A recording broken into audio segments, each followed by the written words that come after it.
o'clock. Anyway, let's switch to companies at an IPO. Microba Life Sciences is listing tomorrow on the ASX at 45 cents a share. It raised $30 million. To walk us through the details and what's next, Microba's Chief Executive Luke Reid. Luke, welcome to the program. Absolute cracking capital raise, ready to go. Obviously, you're a growth company. What's first on the agenda for you? Thank you for having me, and wonderful to see you both. What's next for us is we've really validated the demand for microbiome testing globally, and we're investing in entering new markets and expanding our international distribution channels. We've recently signed a deal with Europe's largest pathology company, and we're looking to rinse and repeat that model to roll out our microbiome testing services globally. In addition, we have a therapeutics side to our business where we're developing potent, high-value therapeutics based on the gut microbiome, and we have 3 key programs that we will accelerate with the use of these funds. So are you behind the technology? Do you have patented technology in order to have a product to sell going forward? Absolutely. We have a core piece of intellectual property that we filed around the testing methodology from start to finish and how we provide the most accurate and comprehensive measurement of an individual's gut microbiome. And then we've been building out intellectual property packages on those novel therapeutic assets that we've been developing for major chronic diseases. So what's the competitive advantage, the technology that you use over, say, existing that are out there at the moment? So what we do is typically see 30% more of the gut microbiome than anyone else with that core technology that the company was founded on. We were founded by 2 very distinguished professors, Professor Phil Hugenholtz and Professor Gene Tyson.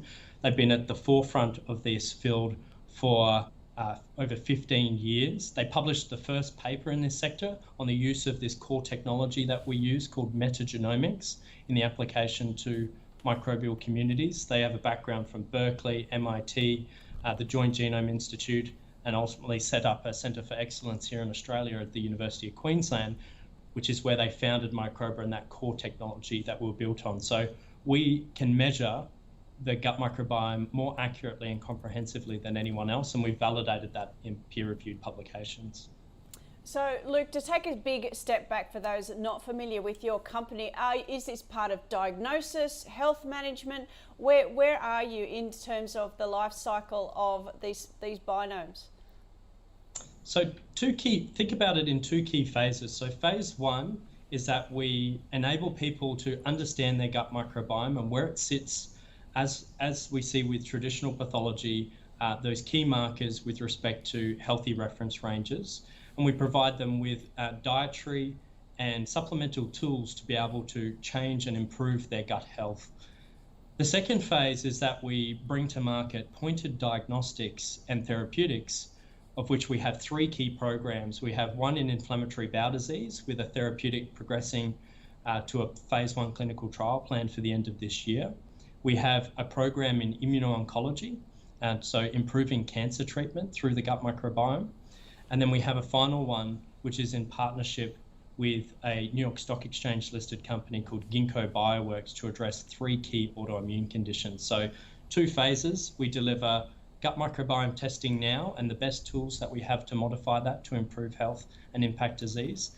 And then we bring to market these pointed diagnostics and therapeutics that we have in development. And Luke, I had time to go through your details. And in terms of your balance sheet, your wages costs are very expensive. Are you having to pay up to help deliver on what the company wants to do going forward? Well, we've built a phenomenal team, and importantly, we've built that core team with not the requirement to add a significant amount of additional heads from here. So the services business and the distribution model that we've built is highly scalable, and it doesn't require the addition of a significant number of additional heads to scale that internationally. We use hand-selected partners with deep channels in their markets, like SYNLAB, Europe's largest pathology company, to distribute this test with us in market. And we've recently signed 2 additional deals, one with a major US GI pathology company called Genova Diagnostics, and another one in G42 that will accelerate our growth. On the therapeutics side as well, we've really built that team, and the main expenditure there is on executing the preclinical and clinical programs. Just when it comes to the pandemic, what kind of disruptions are you seeing nowadays? Because everyone seems to be impacted in different ways. Are you seeing any major disruptions at this point? We did during COVID, so there was definitely an impact to the growth of our revenues, but pleasingly we continued to grow through the pandemic.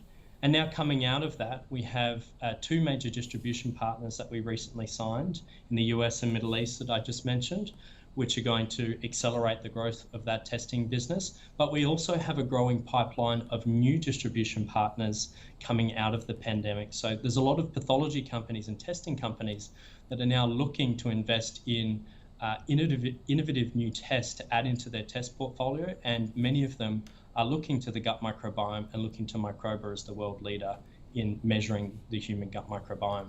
So it's an exciting time for us. Despite the COVID headwinds, we're now actually seeing a number of tailwinds, which we believe will support our growth moving forward.